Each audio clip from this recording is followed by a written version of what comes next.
So credit cards are pretty amazing.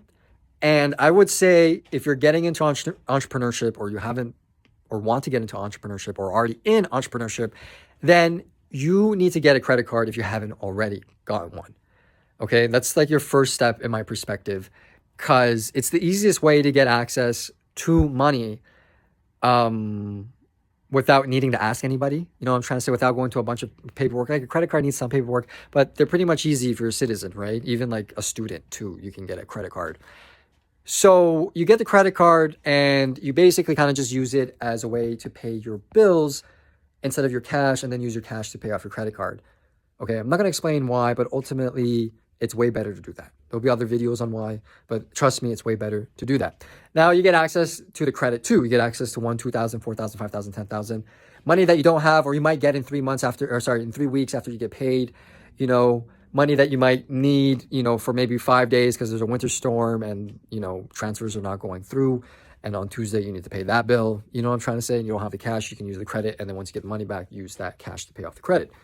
And ultimately, majority of the time, it will be within, you know, the grace period. Basically, you can be borrowing money for like 50 days for free at a time, and sometimes even for longer periods.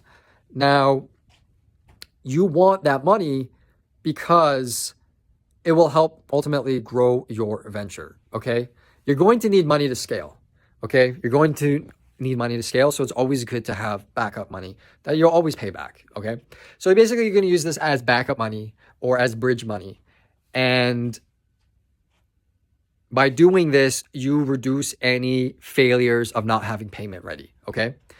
Because, you know, when you have a business, there's going to be cash within the business, and sometimes you need to leave the cash in the business. But you also still need like $2,000 to maybe pay this guy or pay that utility, or I don't know, pay for your computer or whatever.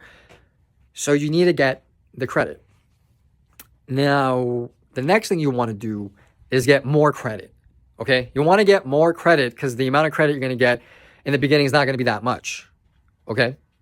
So how to get more credit, the easiest way is just to open up multiple bank accounts within like a timely fashion. Keep a couple dollars in there. Savings account, for sure. See if you can get a checking account if you can. Usually they're not free, but I don't know. They could be free. Open up another free account if you can, maybe a GIC or CD or whatever, TFSA or Roth IRA, whatever. More accounts, the better, really. Eventually, you'll get offers, okay? That's like the easiest way.